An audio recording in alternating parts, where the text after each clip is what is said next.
Hello, craft beer friends, and welcome to Season 8, Episode 24 of Tap the Craft Podcast. I am Denny Lewis, coming to you from Boise, Idaho, and my partner in craft, the dog whisperer, and my favorite Florida man from Tampa, Florida, Mr. Chris McKenzie. How you doing tonight, Chris? And of course, what is in your glass? Well, Denny, I am having a little bit of a long day. Tired. Just got back from our trip from Megan and my anniversary. So we went up to Crystal River, Florida. I was snorkeling with manatees today. Wow. Pretty cool. And you're still here to live to tell about it. I did. Yeah. I got to punch one of them in the nose. No, not really. No, they're just giant potatoes that float through the water. But yeah, it was a good time. We actually got to stop at a brewery yesterday, try a little bit of everything, and just all in all, good trip, good day, good trip. And in my glass tonight, I'm having a little bit of Christmas in the summertime. I'm drinking a beer called Santa's Brass. It's a piece of coal wrapped in a bow on the label. Yeah. It's from Drake's Brewing out of California. This is a barley wine ale aged in Heaven Hill bourbon barrels from 2021. So I'm enjoying this a little bit at a time, letting it warm up as best as I can. Really enjoying it. So, Nice. Well, what about you? What's in your glass? How's your day going? What's going on with you? Well, my day's going better. You know, we record on Mondays, and the only bright spot on a Monday is that every other Monday we record. I get to talk with you, drink beer, visit with our friends as we do this live, which I always enjoy as well. So that's how I'm doing. We're recording. And what is in my glass? Well, I'm drinking a local beer from Sockeye Brewing. And this is called Sabro Single Hop Hazy Pale Ale.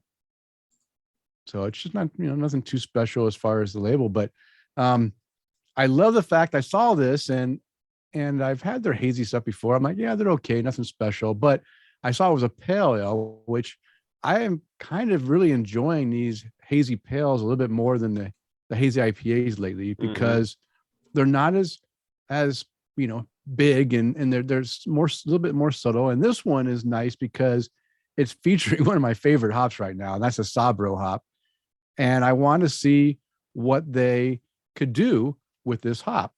And I'll tell you what, they did some very nice things with this hop in this beer. This beer is really good. I got a 6-pack yesterday, and I tried it after I had another beer. I had a beer I'll talk about later. And then I kind of went a little bit lighter, went down to this, and I drank the first one. I'm like, wow, this is really good. It just hits a spot, not too bold, not too hazy, no hop burn, but really allows those Sabro tropical notes, some melony notes. I got even some, what I was capturing as some peach fuzz, like peach skin. It might be melony, but it's, that's what it kind of tasted me, a little peach fuzz and coconut in there, not strong coconut. None of these flavors were overly strong. They were just subtle hints as you drank it and it went through your palate and just brought out some really enjoyable flavors that I really liked. So I had 2 of those last night. I had one and I enjoyed it so much, I popped another one and did that back to back. And I'm got about halfway through with this one and I'm enjoying it. So local Sockeye Brewery here in the Boise area.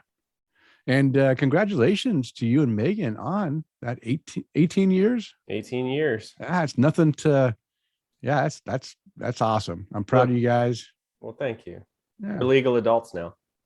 yeah, legal adults. So in 3 more years, we can legally drink. Of course. Yeah. All right. Well, let's get started with the show. But before we get too far in, we always want to let anyone new listening to Tap the Craft Podcast know what we are all about. We are an educational podcast focused around celebrating all things craft beer, because we want to assist you, our listener, along in your craft beer journey and adventures. And you listen to episode 206. We're recording on Monday, June 13th, 2022. We are live on Facebook and Twitter, I hope. Although I'm having some trouble with Twitter again. Anytime it looks It's like we are up. 8:47. It's got to Yeah, be. we are up now. So we are on Twitter. You may have missed a little bit of the opening if you're following us on Twitter, but it's okay. We're trying. I'm trying. I'm not very good at this producing stuff. I leave that, or at least the live producing. I leave that to Chris. He's the man behind the Facebook, the Twitters and things. Yeah, but if you do want to join us, we'd love for you to join us on Facebook or Twitter and comment. And we read most of your comments, if not all of them, on the air. And we will be talking this episode on. We're continuing our trek down Belgian beer styles, and we're going to talk about the Belgian Dubbel style and the history behind it. And we're also going to do a tasting notes segment with one of our Partake non-alcoholic beers that we have left over from our last episode. This will be the Red Ale. We'll talk about the Red Ale today. And then for the next episode, we'll drink the last one, the Dark Ale. So we'll spread this out so Chris and I can enjoy tasting some beers together and talking about it on the show, as well as our regular great conversation that Chris and I have. And this episode is brought to you in part by our satisfied Patreon supporters like Mike Allen, Bill Schlemmer, Amanda and Kevin Argauer, Mark Reedy, Mike Blanchett, Tara Carlson, and Jim Kutzel, who are our virtual producers, and Tom Byrne, Jeff Seiler, Johan Halberg, Chalamasa, Mark Church, Eric Gronley, and Matt Knight, who want to buy us a virtual beer. If you enjoy the content we provide, we invite you to support the show by toasting your hosts or buying us a virtual beer or even becoming a virtual producer. You can explore the options on our support page by visiting patreon.com/tapthecraft. And you know what? We didn't get any feedback, normal feedback through emails or stuff. And really not even many comments on our social stuff. I guess everyone was just enjoying maybe in the summer. I mean, we had a few warm days between last recording and now, but I'll be honest with you. Yesterday was a downpour all day. It rained and it was cold, and it was rainy and cold today too. So I don't know what's going on. It's mid-June and we should be having 100-degree days. I don't mind not having those super hot days. We can save those, but it's just hard to get some of these projects I need to do. Like I've got projects that on the weekend I need to go and pull out my, I don't have a nice big shop that I can just leave my gear up all the time. I put it into my shed and I pull it out and I work in little stations as I pull them out into my yard. And when it's raining, guess what? It's tough to do electrical woodworking stuff when it's raining because I don't want to get electrocuted or the wood all, soaking wet and stuff. So, I mean, there's always the, the 10 by 10 pop-up tents. Yeah, I do have a tent, but I don't have one of those ones that just like expand out easy and you put the top on. I need to get one of those. If I had that, it'd be easier. $40-$50. We buy one at Walmart like every 2 or 3 years for the beach, and we beat the ever-living nonsense out of it. And once we destroy it, we get rid of it and get another one. Yeah. Okay. Well, maybe I need to do that, but it's still kind of a pain in the butt to get out there in the wet grass and work in the wet grass too. That's true. And I don't really live in a place where I can build a big giant shop, and I'm not moving because I already mentioned before, it's pretty damn expensive now in the Boise area. So we're stuck here. I'll just have to turn my third bay garage into a shop. Maybe. There you go. That means I got to clean all the junk out of there. Yeah. First. I mean, and what's it going to be a difference? It's not like you guys have any projects going on at the house anyway. Yeah. I'm hoping they're going to finish up. I'm hoping we're going to finish up. We finally got the vanity. It was delivered Friday, and I put it in Saturday with the help of my neighbor. My neighbor's son. It was fantastic. Came over. It took us 3 hours to get it all put in, but it was put in perfect as far as the installation. And it would have taken me like 6 to 8 hours to do it by myself. I mean, he knew what he was doing. He's done before and cut all the holes perfect for the two vanity portions for the sink. I mean, I was really impressed. So that was nice, but we did get that done. But I still need to cut pieces to put out for the kick plates and stuff like that. And I just don't want to. I can't do it in the rain. So, but yeah, I'm getting sidetracked. Let's continue on. You live in a desert. Yeah, I live in the Highland Desert, but it does rain in deserts too. But we didn't get any other feedback, but we did get a voicemail. So, Chris, are you ready to queue up Matt Knight's voicemail? I sure am. Here Let's it comes. do it. Hey, Denny. Hey, Chris. It's Matt here from outside of Rochester, New York. Just want to let you know, just probably saw the pictures online. I just got home after going to the brewery down the street from my house. Went over to Wood Kettle Brewing, grabbed me some Brother Bear. Brother Bear is a 4.7% brown ale. Coming in with 20 IBU, but it also won the 2020 New York State Brewers Association Governor's Cup, so it won Best in Show. If you could see here, obviously you can't because this is an audio call. It's got a nice brown color. I had just poured a glass right before I called. And we're going to give it a little sip here, see how it is. Live on-air tasting. Oh, wow. That's really good. Got a little bit of sweetness coming in, a little bit of hops, and almost like a nutty, little malty on the back end. Wow. Everything's really balanced. Wow. I can't even explain it. This is really good. This is absolutely the best brown ale I've ever had, and it's one of my favorite styles. So, if you guys ever heard up this way up in Rochester, make sure you swing by Wood Kettle and say hi to me because it's just right down by my house. So, till then, guys, enjoy the show. Take it easy. Have a good one. Cheers.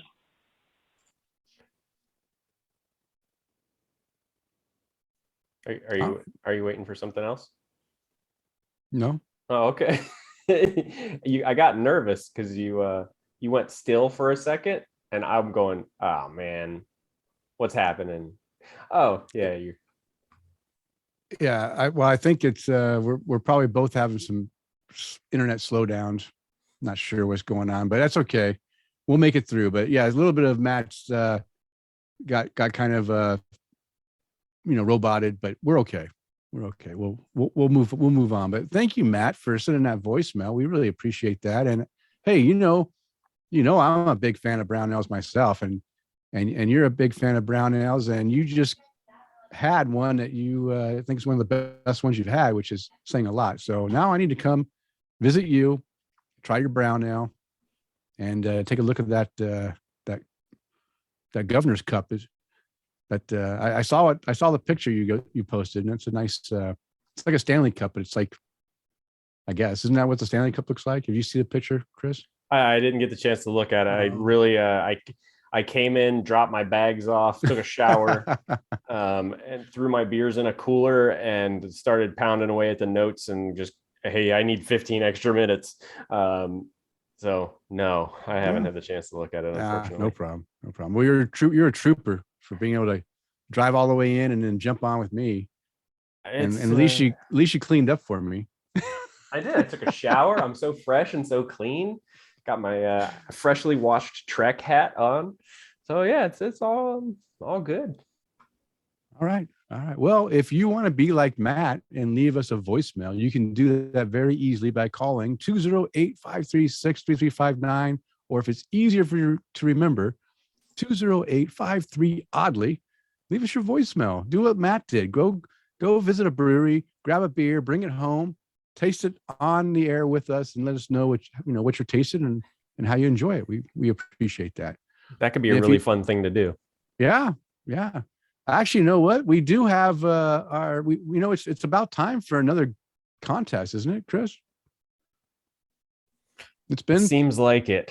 Yeah. And we are having our end of our 8th season is coming to a close in 2 episodes. I mean, what better? So what do you think, Chris? To give away a Frost Buddy. We should give away a Frost Buddy, right? I think we should. I really think we should. So what do you think? Should we make them do a voicemail and give us tasting notes? Yeah, you know what? Let's do that. Let's have them give us a call, give us some tasting notes, kind of like Matt just did. And today's the 13th. So, oops, I need a calendar. So today's the 13th, and this will be airing on the 16th. So I don't know. I say we get them in between now and I don't know. Would we want to do it till our show that we would record on July 11th? That seems a little far.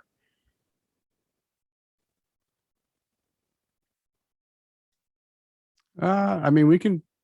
Yeah, I mean, we give them this episode and one more. Yeah, let's just do. Well, I guess we'll announce it on our. Well, let's just announce it on the 26th episode. Okay. Because don't we go into a new season starting in July? Is that when we do it? Well, yeah, we've got this show is 24. We have 25, and we'll announce it on 26. So they have 2 weeks plus another. Then we'll have another show. Then we'll give them another, 1 week to get them in, and then we'll announce it on the 26th show. Okay. We'll do that, which we will record on July 11th. Okay. That sounds good. It gives us plenty of time. There's no excuses if you're late listening to the show. We're giving you basically almost 2 episodes to get your voicemail in. Which is a month. Give or take, it's a month. Okay. I got to see if we're really cutting out on our video and call here. I'm going to see if I can prioritize. I don't think Sarah's doing her nails. I don't think she's doing anything too bad. Those Wi-Fi nail tools. I don't know. Yeah, really take down the network. I'm trying to prioritize. Great, I can't find my computer. It finds my phone.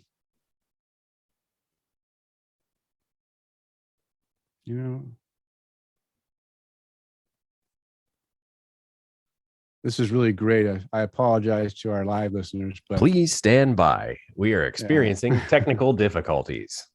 I'm just trying to see if we can keep the things flowing, but oh, there it is. I found my computer. High priority.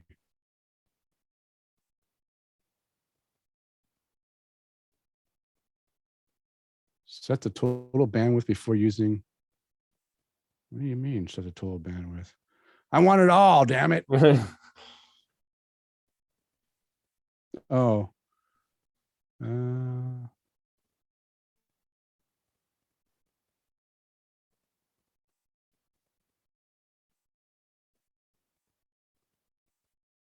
Okay.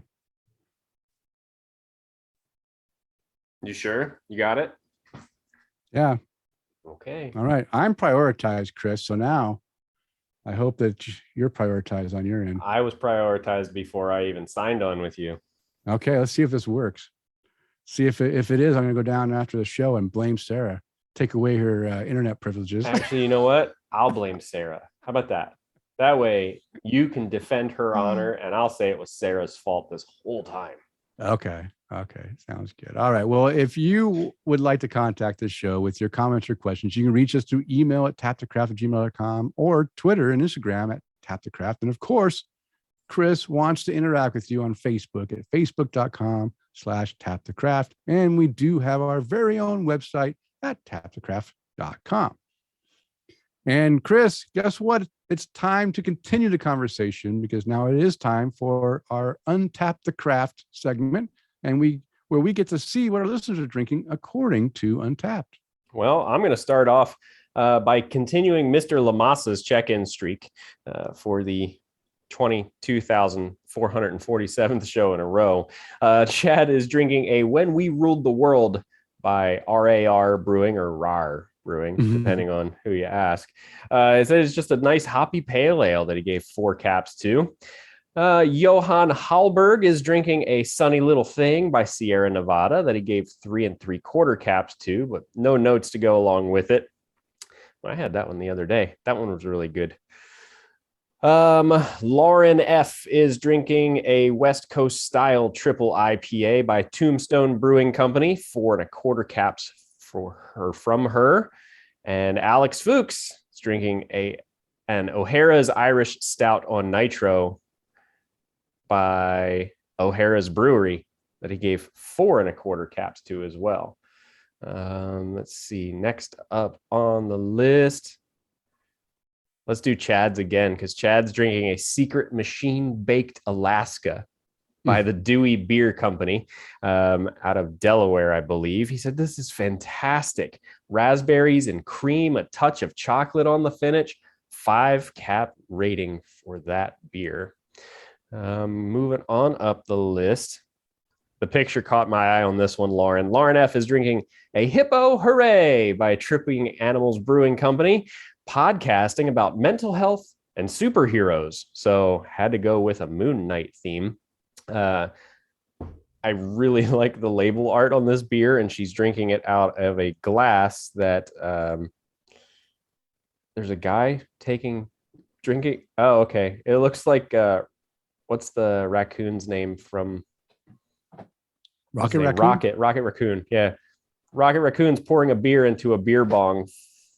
And the guy that's on the glass looks like, I'd say the Big Lebowski, but he's got a shirt on that says Asgard on it. So there's a lot going on this glass already. But she gave that one 4.5 caps for that beer. But yeah, podcasting about mental health and superheroes. What could go wrong? Moving on up, John W.C. is drinking a Beef Dipped by Hop Butcher for the World. Holy hazy dishwater murky with a slight but pleasant grassy hop burn and a nice smooth tropical smoothie juice aftertaste. Pineapple. We need punctuation in here. It's killing me. Smoothie juice aftertaste, pineapple, mango, melon, tropical fruit punch. Pick this one up at Heinen's grocery store. I used to work there. And 4.5 caps for that beer. Mike Allen is checking into a handful of things today at the Taco Mac. Looks like one of them is, let's see. Well, I'm glad you put it this way, Mike. It's called a Chant Lager by Bold Monk Brewing Company. 2.5 caps for this one. He said, nothing technically wrong with it, but I'm not a fan. Look, I like a nice truthful check-in too. But he also checked into Beach Bounty by New Realm Brewing Company. Nice and clean, very refreshing on this hot Atlanta June day. 3 3/4 caps for that one. Jeff Seiler drinking an 11th anniversary IPA by Smog City Brewing. I like anniversary beers. They're usually tasty. This one is too. West Coast IPA with Galaxy and Simcoe and Muscat grapes. Tropical, citrusy, and a nice wine note at the finish. Happy anniversary. I think that was directed towards me, so I'll take that. 4 caps on that one. Cheers to you on that one, Jeff. Let's see. Mike's checked into a couple of things. Yeah, Space Cake by Clown Shoes. I've always liked that one. Let's see what else we got. Chad Lamassa again, Windsurfing Warlock by Crooked Crab Brewing Company. He said he always loved the artwork from Crooked Crab. I would have to agree. Also, their beers are great. Delicious West Coast IPA, nice and piney. 4.5 caps for that one. John W.C. is drinking a Bloodhound Orange IPA by Thirsty Dog Brewing Company. He didn't give any notes for that one, but 4 1/4 caps for that beer. And that's what everybody's drinking. All right. Nice. That was short and sweet. Mm-hmm. Okay. We're trying to get through a nice short and sweet episode as well. You just jinxed it. Damn it, Denny. No, it's gonna be good.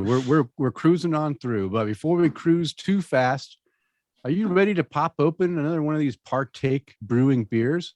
I am. Like the red. Oh, look at you. You're already ready. So let's go ahead and I was gonna say in my beer fridge, Megan always asks me, was there beer in the beer fridge that I can't drink? Oh. Well, no, not really, unless you see one of these on top of it. So if you don't drink it, there's a cap on it. Well, you know what? That is very smart. That is a great tip to give people. And maybe I need to start doing that too, because I'm always afraid that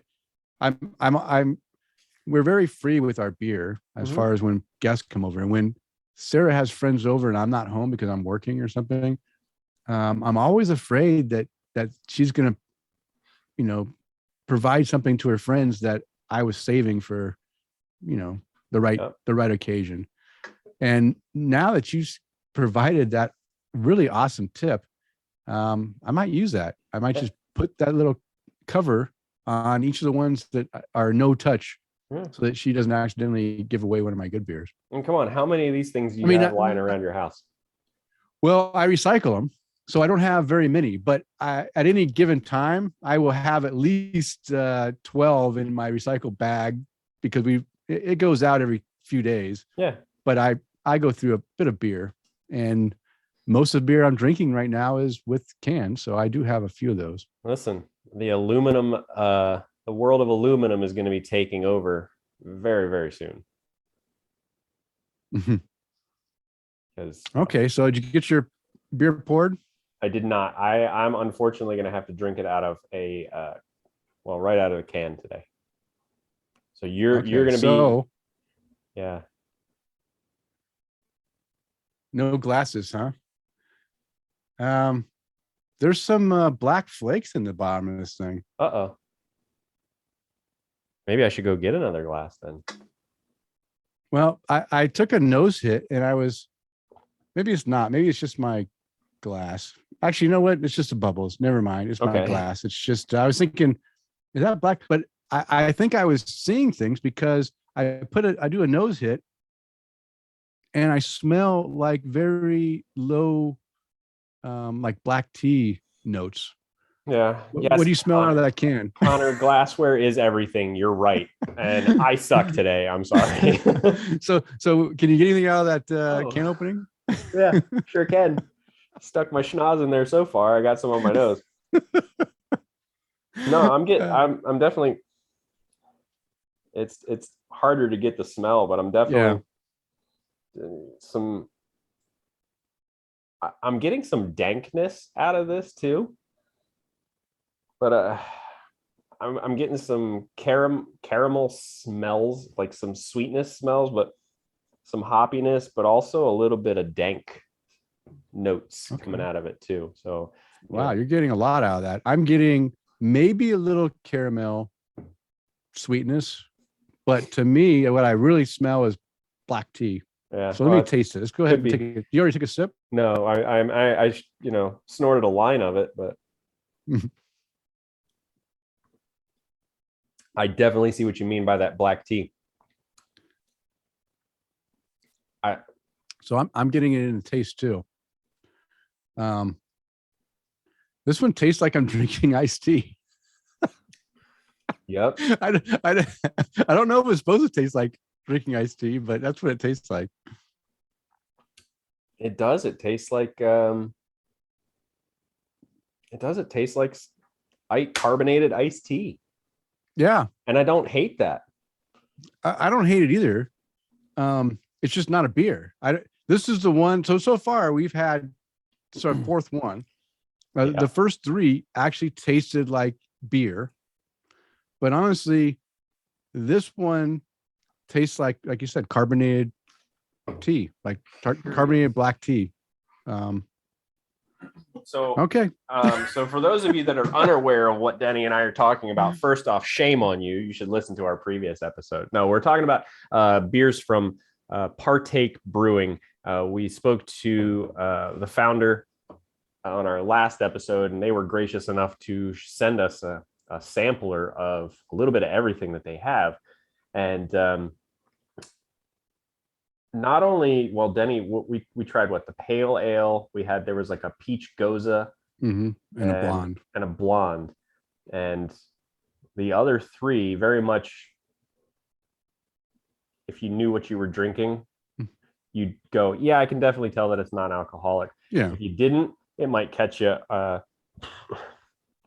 Connor, I love you, buddy. Thank you. He said, I did watch. Thank you.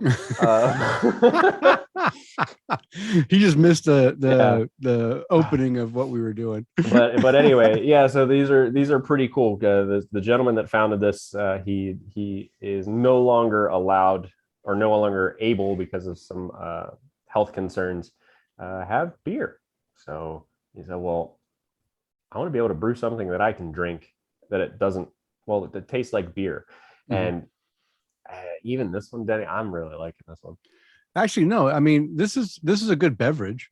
But I think it's very, I mean, it's not as reminiscent of beer as what the other ones did, and I am not sure why. Maybe he said I think he uses the same hops in all of the beers, so it's not.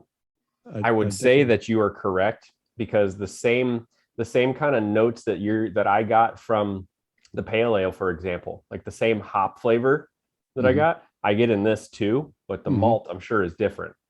Yeah. I think the malt is what's giving it the tea-like character. So maybe there is a slight caramel toffee. You know what? Maybe the tea is maybe a very light toffee character. It's coming across like tea instead of like toffee as much, because they have to tone that down a bit to get the have low alcohol. But no, it's not. As far as a beverage, it's good. As far as a beer, this one I'll mark on par with the blonde. Although the blonde, I actually sense that it was more of a beer than this one. This one I sense as a carbonated tea. It's like a hop tea. Yeah, I'm kind of on the other side of the fence on this one. I as a beer, I kind of have the opposite opinion. Really? Okay. Hey, we can have opposite opinions. Are you sure? Yeah. I'm okay with it. Careful, if the world finds out, we're all in trouble. No, well, let me see. What does he say? What the flavors are on here? It says crafted with complex mix of malts to create distinctive amber hue and notes of caramel, cherry blossom, and roasted almonds. This expertly balanced brew is sure to be a hit with lovers of classic English and Irish ales. I will say this is more reminiscent of an English ale for sure. Now that I read that. Now that your brain has been influenced by what you just read. Yeah, I was thinking, is maybe some of that almonds? No, I don't get any almonds out of that. I could see the cherry blossom, even if you were looking at, even if there was some sort of tannin from the cherry blossom or from a cherry, but it's not in the beer. Again, all it's in this is exactly what this follows the Reinheitsgebot too, because all it says it's in here is water, barley, hops, and yeast.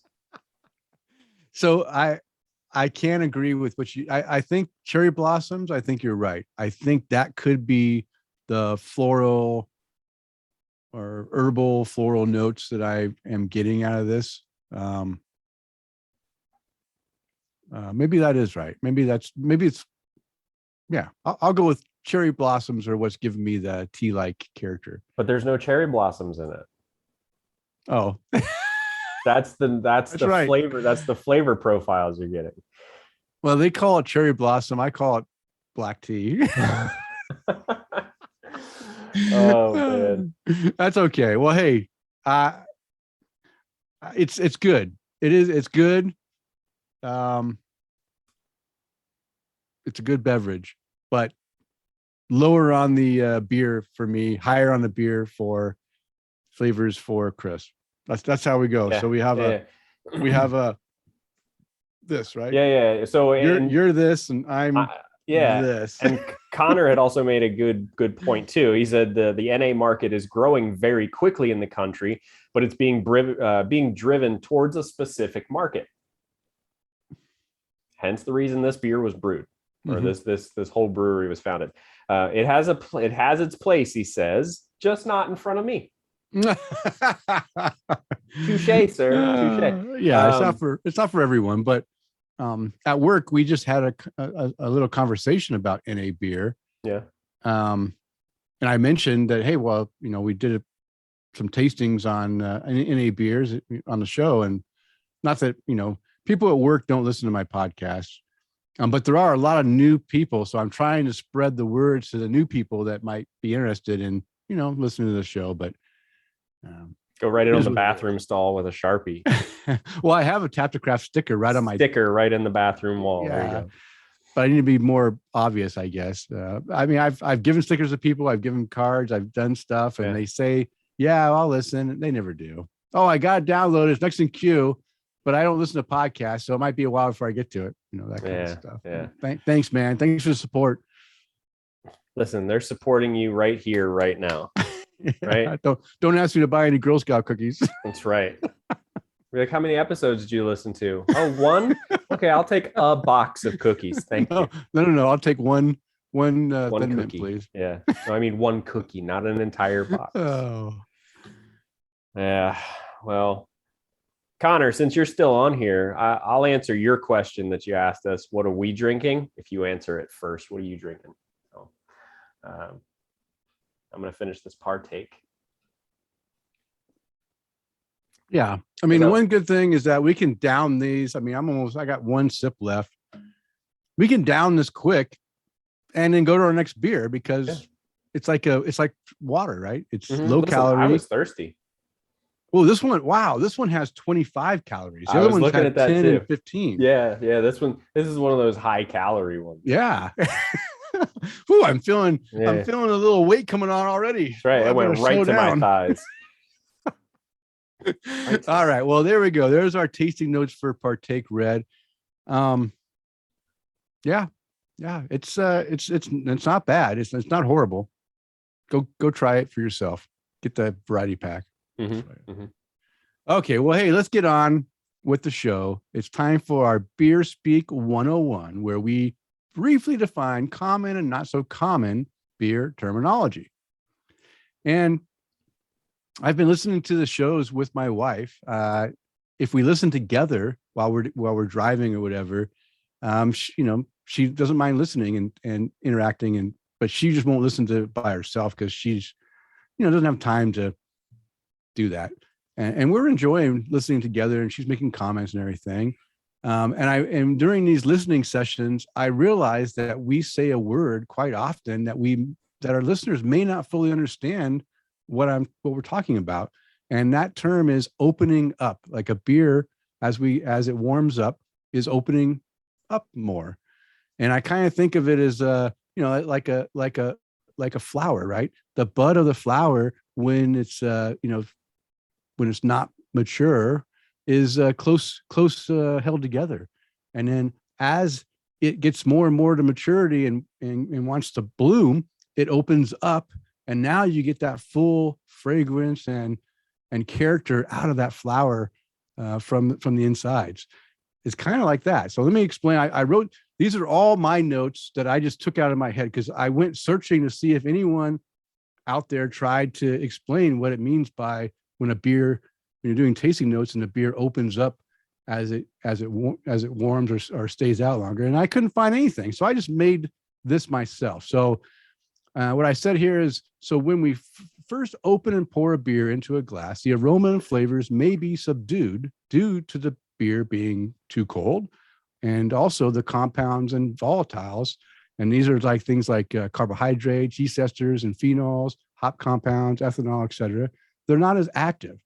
And as the beer warms and the aroma and flavor compounds begin to become more active, they rise up out of the glass and present themselves to your nose and to your mouth sensory organs. I could try to think of a word to use for sensory, taste buds or whatever, but I was trying to be fancy there.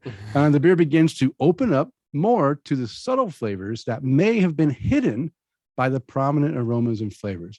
And I think that's the key too, is a lot of times things, when you first pour it, things are going to be moving around. It's receptors, sensory receptors. Yes, that's what I was trying to think. Thank you, Chris. I just didn't have the mindset to put the receptors down. Yeah, the sensory receptors. And so when you first pour a beer, a lot of times you'll have active carbonization coming up and a lot of stuff going on. And you might get some of the stronger aromas and stuff out there sooner. But then as it sits and the bubbles start to subside a little bit, but now all that stuff is mixed, and now you're getting some of those flavors warming up and coming out of that beer. You're going to be able to detect some of those more milder flavors and aromas that may have been hidden by the other stuff that was really active in there. And that's what it means by opening up. The beer opens up the longer it sits out, and you're able to experience more of subtleness of that beer. Had this very same thing happen with this barley wine I'm drinking, and Connor's following along with us. He said a lot of big beers, triple IPAs, barley wines, imperial stouts get better as they warm. Mm-hmm. And the glassware will enhance the fragrance as well. Yes. Yeah. That's why we drink out of B cups every once in a while too. Yeah, no, the glassware for sure. We've done a few different segments on glassware. And you know what? That's something I probably need to bring back again soon. For people that don't go back and listen to all of our past episodes, I'll do maybe a couple highlights of some glasses that really do highlight, they're built and formed in a way that really are able to enhance those subtle flavors, especially in like Belgian beers and tulip glasses. That big bulb allows the beer to settle in there, and it kind of allows those volatiles and those aromas and stuff to kind of be just coming up in that small hole, concentrated in there. And then as you start to sip it, you start to get more and more as it breaks loose out of that hole. Yeah, things like that. So yeah, opening up is a great term that I thought I'd explain to anyone that was confused by it. And if you go, like I said, if you go try to search for this term on the internet, you're not going to find anything. So now you got a little something from me. Okay, Chris. Well, we better hurry up because this show's getting long already. Let's get the brew buzz going. What do you say? Let's do it. Let's do it. All right. The brew buzz, which is devoted to discussing various beer-related topics.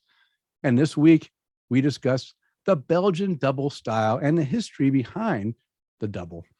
And I pulled this information out of a bunch of different sources. One was the style profile, Trappist Dubbel and Belgian style Dubbel. And this is written by Jose Minia. And I found this on porchdrinking.com website. Also, the Belgian Double, Triple, Quadruple Beer Guide found on VinePair website. And of course, hit a couple pieces out of the Dubbel Wikipedia page. So, Chris, I'll just start this off. A little bit of history here. Actually, I'll read the history section, and you can read the style notes section, and then we can, talk about some of these beers. That'll work. That sounds great. Okay, so diving into the history of the Belgian Dubbel style, and the Belgian Dubbel was a Trappist beer originally made by the monks of the Order of the Cistercians. I'd go with Cistercians. Cistercians. Wow, nice, Chris. Of the strict observance. This monastic brewing practices existed throughout most of Europe and as far back as the Middle Ages. But the modern Trappist beers we know today are likely much different from those long ago. After the French Revolution, Trappist monasteries were able to reestablish themselves and once again turn their rich brewing into tradition.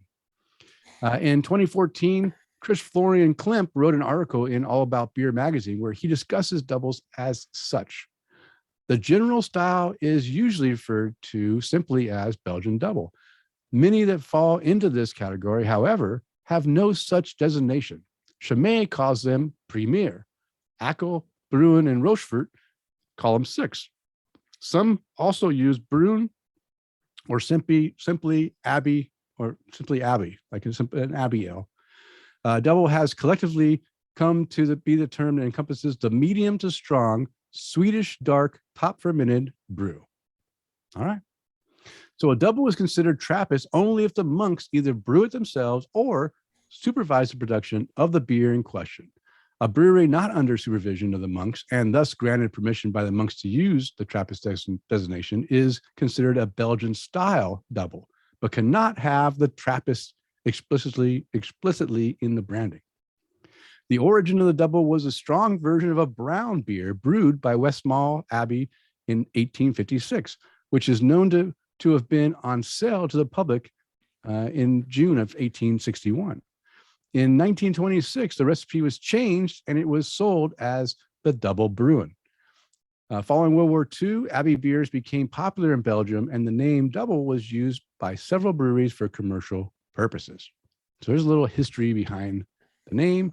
Again, this is originally a Trappist monk beer But as he said, as if they don't follow the monk traditions, then you can't call it Trappist. So it just be called usually an Abbey Ale or Abbey Double. So I just like the all right, fact Chris. that I like the fact that you could also, if the monks supervised, then you could still potentially use that designation, which I automatically got this picture in my head of these monks just standing by going, yeah, brew that over there.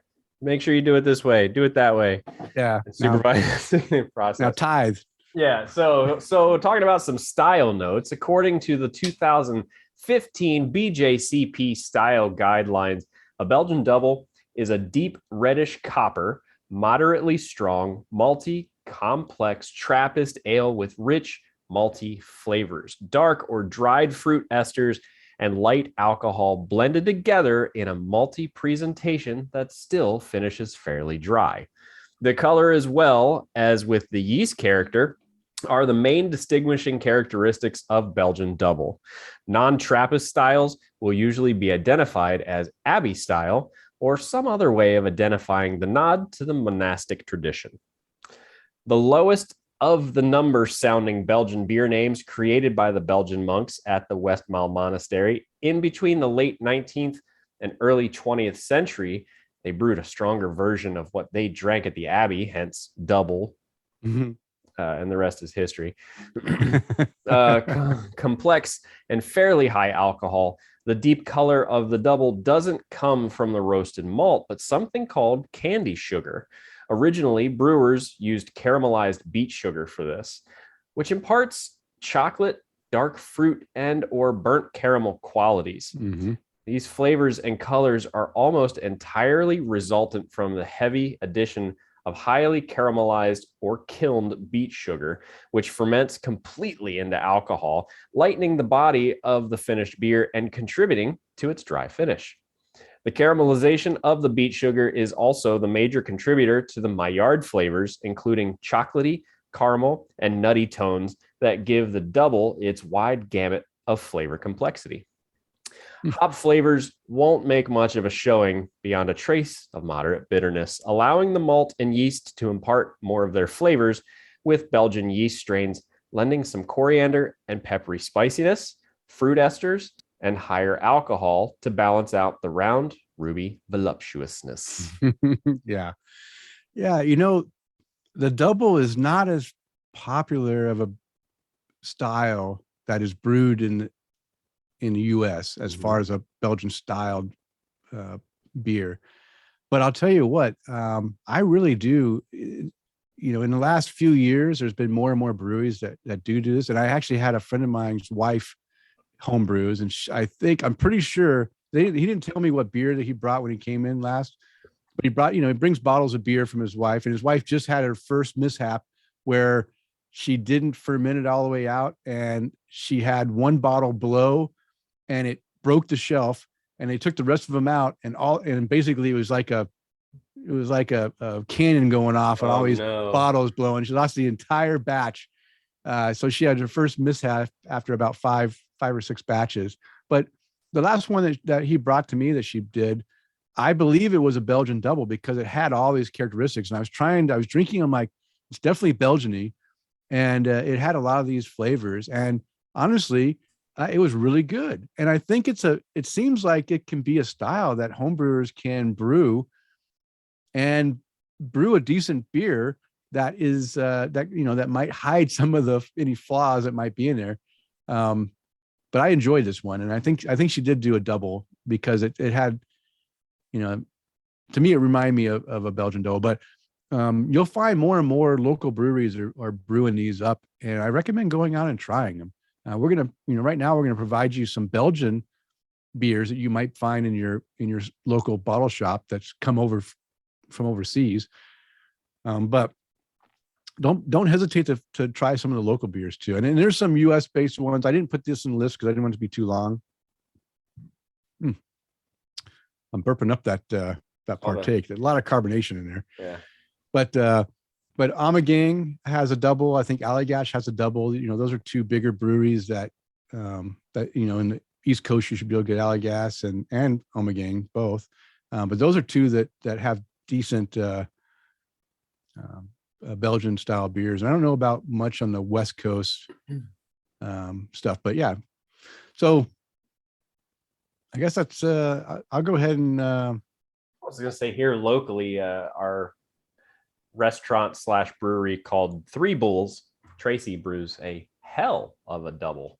a hell of a double. Nice. Yeah, well, it's she did one of each. She did a single, a double, a triple, and a quad. Just like everything else she makes, it was delicious. So Nice. Yeah, you don't see singles like you rarely ever see like a single. I think you might get an Abbey. They may call it. They might even call it a Pater's beer if they do a single. But I think double and it's pretty much what we get here. I think if I remember when I saw it on the menu, it was just a Belgian, and then in parentheses it said single, and I can't remember what else went from there. But there was, I think it was right before their anniversary, because she did the double, the triple, the quad, and that one was also on there too. So okay, all right. I'll do the first two. You do the second two. What do you think? Sounds good. All right. So West Mall. So the original, right? We already talked about the original OG. West Mall double. Yeah, the OG. This beer, the archetype of the style, really demonstrates the master brewing. Complex and rich, this beer, still one of the darkest of the style, sets the bar high. Fruity esters dominate, and it is worth leaving this warm in the glass to see how the flavors change. Let it open up, right? Let those flavors open up. Belgian beers, I think every single Belgian beer, you should let it open up because the flavors will come out from those phenols and those esters from the yeast and really give you a nice balance of those flavors. If you drink them too soon, a lot of those will be really strong. Let it sit out. Some of them will die off a little bit, and it will open up some of those more subtle flavors.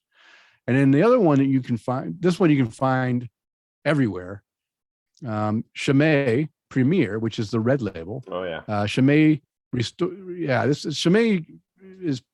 I think most people can find it in their state. You might have to drive if you're in a small town. You might have to drive to a bigger town that has some imports. But I think this is pretty regular.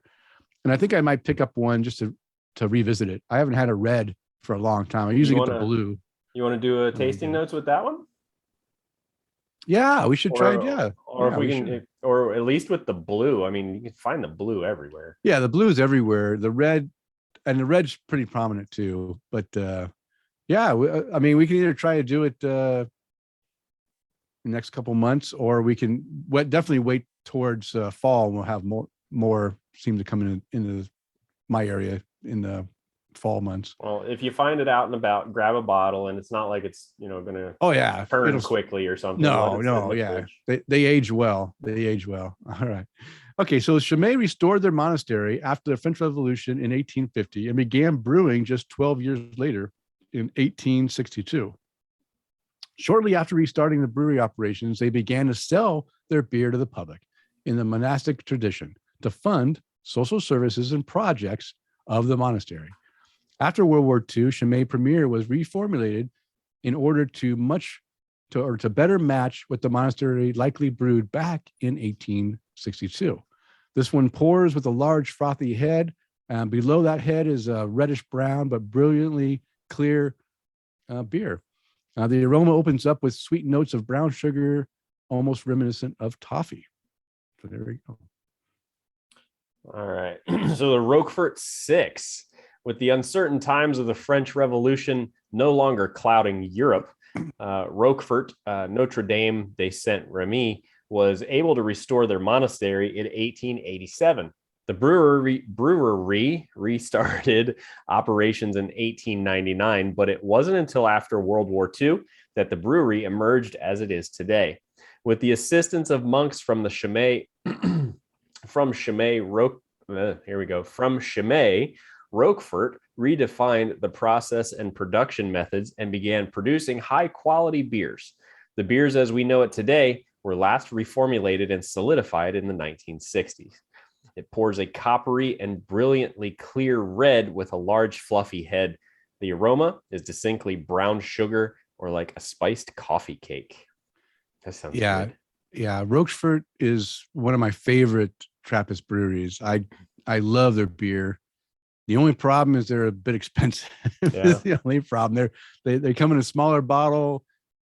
I think it's one of those 11.2 ounce. 11 point something. Yeah, they're a smaller bottle, and they're usually the $4 to $6 a bottle. But That's probably something like this one, because my this beer that I'm drinking here is in like a 12. yeah, Yeah, it's a 375 milliliter bottle. yeah, but That wouldn't be surprising. they're really good. There is a, you know what? I don't know if this is a double or not. I think it is a double. I will show. Oh, this brewery is Austria brewery. One of the Trappist brewery in Austria, Inglesell, and this is their Benno. And I absolutely love this beer. This beer is so good. And I think it's a double.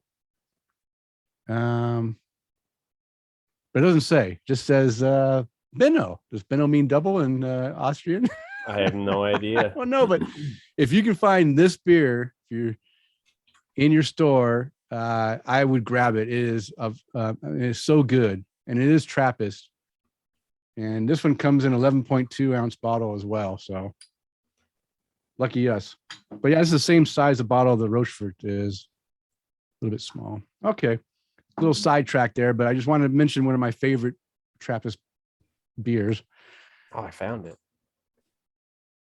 Well, maybe we'll dig into that after I read about St. Bernardus Pater. St. Bernardus, yeah.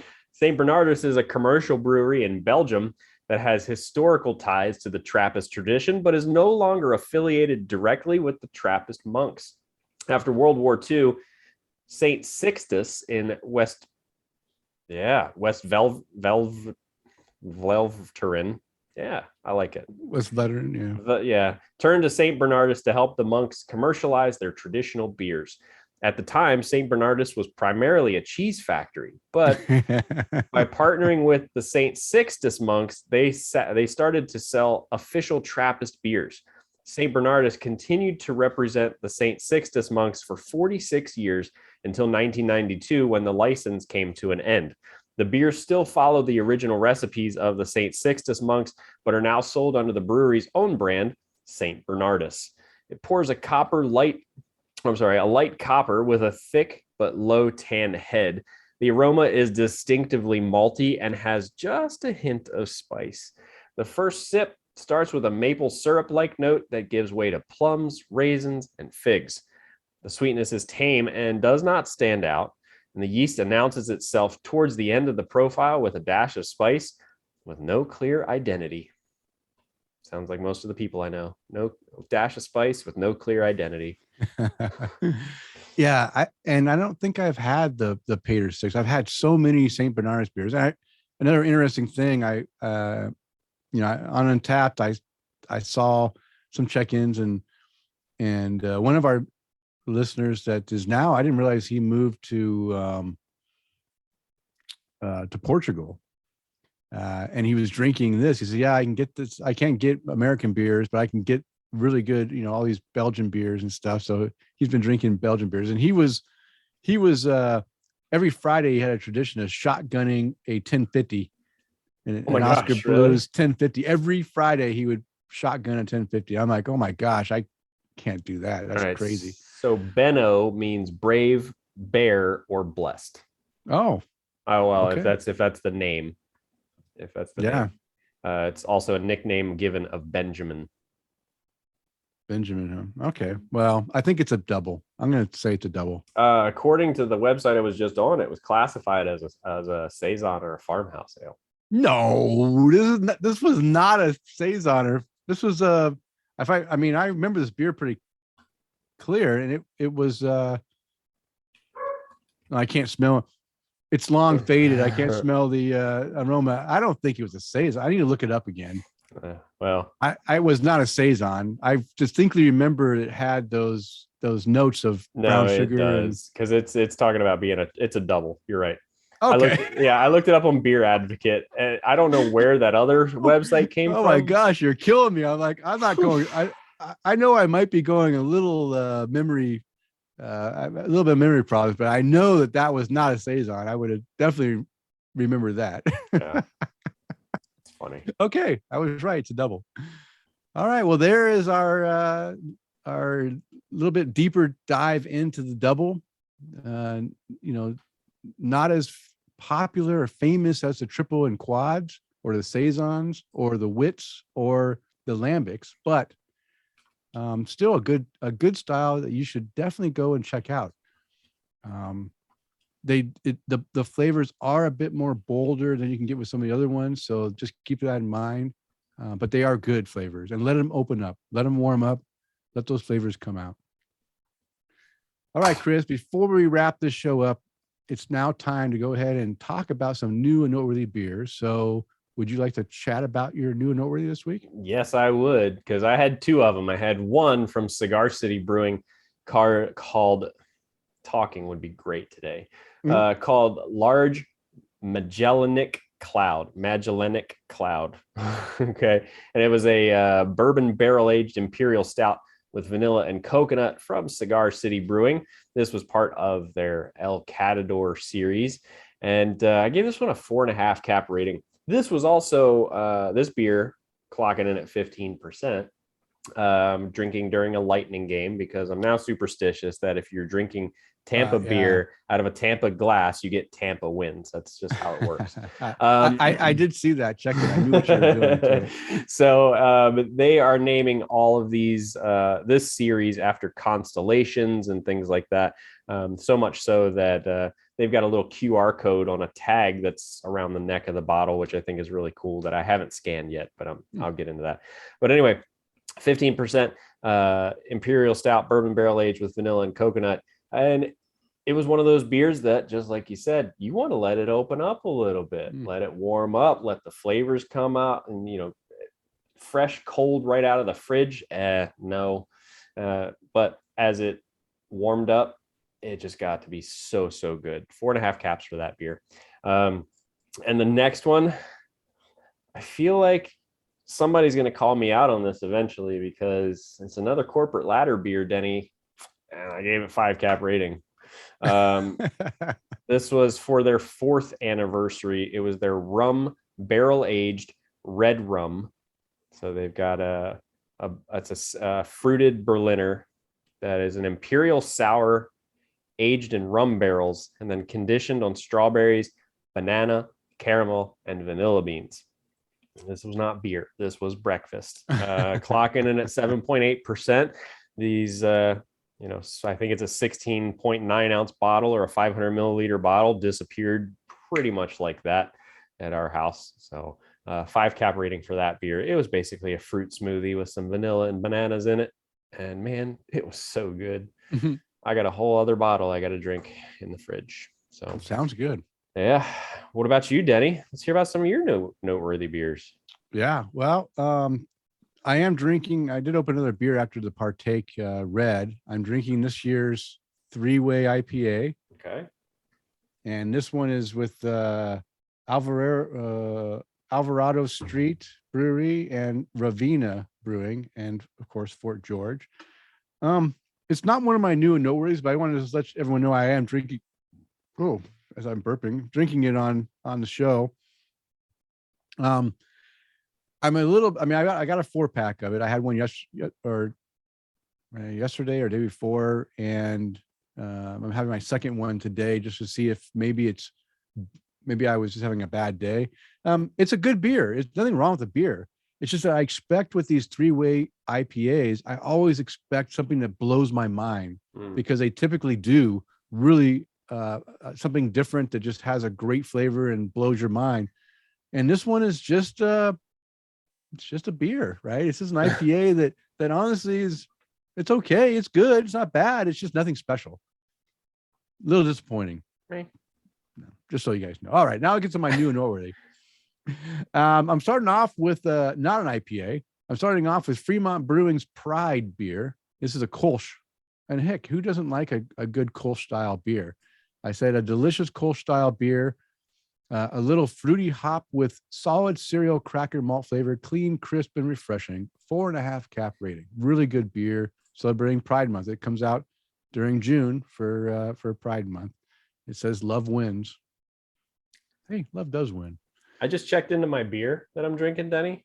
I don't know if you know this, but it's International Axe Throwing Day. One more badge to go into my Untapped.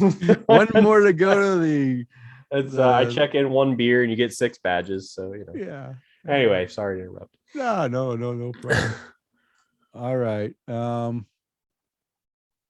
next one is from Von Ebert Brewing, and I'm trying to find it in here. I don't know what happened to it.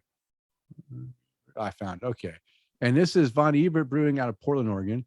Le Chat, or Pierre Le Chat, French style Pilsner.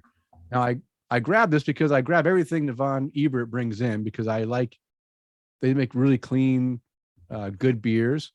And I enjoy the different styles they make. And they had French style Pilsner on here. I'm like, what the heck is a French style Pilsner? I have no idea, but it's good. And the aroma is bready and lemongrassy, maybe even a bit of hay in there as well, which I'm really digging. And I really enjoyed the flavors. The flavor is top notch, clean, bready malt with a touch of lemon. In the finish, I can get a little strawberry essence. This is really tasty. Give me a couple minutes real quick, okay? Yeah. I'm going to carry on and let Chris take care of his dogs. But yeah, this Pilsner, this French style Pilsner really was fantastic. I mean, well done, clean beer, great flavors. And like I said, opens up and releases in the finish a very subtle strawberry essence that you wouldn't have gotten if you just guzzle this thing, down pretty quick. 4.5 cap rating for this beer as well. Really, really enjoyable.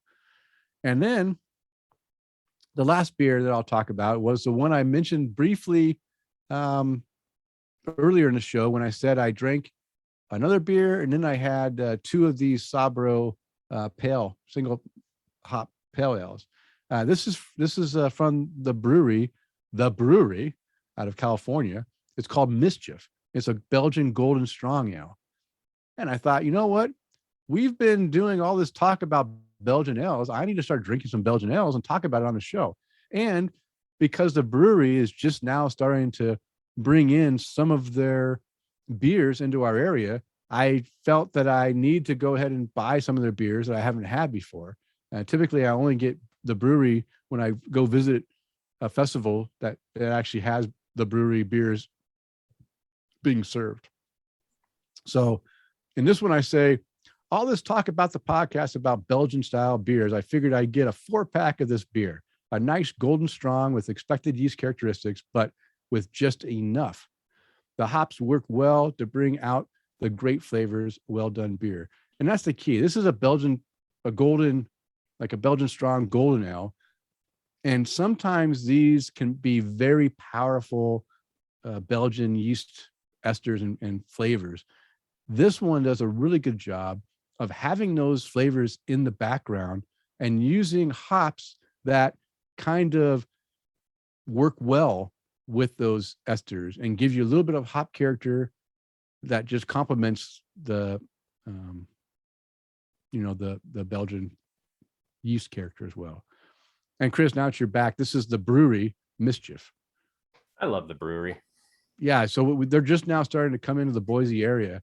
And so I took advantage of picking up a 4-pack of this Mischief beer because I want to make sure we get, they keep coming in and we can get their beers and I can try maybe some other stuff as well. Okay, Chris. So that's it. We did it. That's it. I did my 3 beers. And now it's time to go ahead and raise a glass to someone you'd like to raise a glass to. So who would you like to raise a glass to tonight? Oh, man, I can't think of a better person to raise a glass to than my wife, Megan. For her and I celebrating 18 years of marriage yesterday. So cheers to you, Megan. Cheers. Cheers love to you and Megan. And here's to another 18 years and lots or of more. Beers, and lots of beers to go along with them. Yeah, don't say more than 18 years because I'm coming up on, 8 double 18s, not quite double, but I mean, double. Sarah and I have been married. This will Yeah. be our 33rd year, so we're coming up pretty close. Okay, you're not too far off. You're right. Yeah. It goes quick, and I'm hoping I can have another 33 years on top of that if I can. Well, then here's to 18 more and many more after that. And many more after. That's right. Okay, Denny, who would you like to raise a glass to this evening? All right, I'll start my toast off. I just toasted you and Megan, so that is great. But our Patreon toast this week, I think I've neglected to do this Patreon toast to Tara Carlson and Jim Kudzel for their support. So cheers to you two. And I also want to raise my glass to another great listener and Patreon supporter, Johan Hallberg in Sweden. He won a silver medal at a beer competition in the area of Sweden, and there was no gold medal. We chatted a little bit after on Instagram, and but he won it for his American Pale Ale style, and it was entered in a style category that had a wide variety of styles. I mean, special English bitter, American Pale Ale, brown ale. I mean, there's like all these different styles, and I'm like, wow, that's a wide variety of styles to have in one category. Seriously. And there was no gold. There's only silver and below in this category. He won one of the silvers, and the comment back from why he didn't get gold or what was lacking is they said he didn't have enough caramel character in it. And he's like, you know what? I didn't need caramel. I like this beer myself. I brewed it to my like, and I'm okay with the silver medal. And then, hey, you know what? That's the way you should do it, right?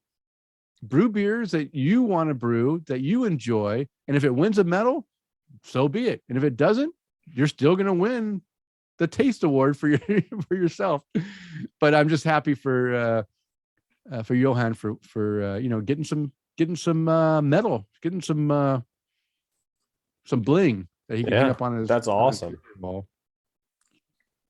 All right, and of course, being a former serviceman, I always want to raise my glass and thank all those who have served and who are currently serving in the U.S. military services, protecting our freedoms. Thank you for your service, and please return home safely to your families very soon. And Chris, why don't you go ahead and raise a glass to our sponsor? We're going to raise a glass to Frost Buddy, who specializes in cooling containers for your beverage of choice. Frost Buddy has the Universal Buddy 2.0, which is the world's first universal can cooler for 12-ounce cans, slim cans, bottles, and even 16-ounce cans. Frost Buddy also has the world's first universal wine cooler, 24-ounce stainless steel mugs, and even stainless steel dog bowls. You can go visit their website at frostbuddy.com.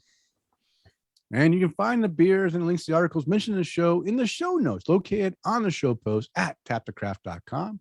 And if you'd like to follow us on social media, I can be found on Twitter, Instagram, and Untappd at Loose Screw. And Chris, how can our listeners follow you? So you can never find me on Twitter at Chris_McKenzie, but you can also find me on Untappd and Instagram at MCK1345. And you can interact with us on everything social at Tap the Craft. All right, it is last call. It's time to bring the show to a close. We want to thank you for downloading and listening. And we ask you to please tell a friend. And of course, subscribe on your favorite podcast app. And don't forget to go ahead and give us a thumbs up, a 5-star rating, a review, whatever you can do. That helps us get more listeners that find us through your apps. And as a reminder, we release a new show every 2 weeks. Now go out there and spread the good word of craft beer. Cheers. Cheers.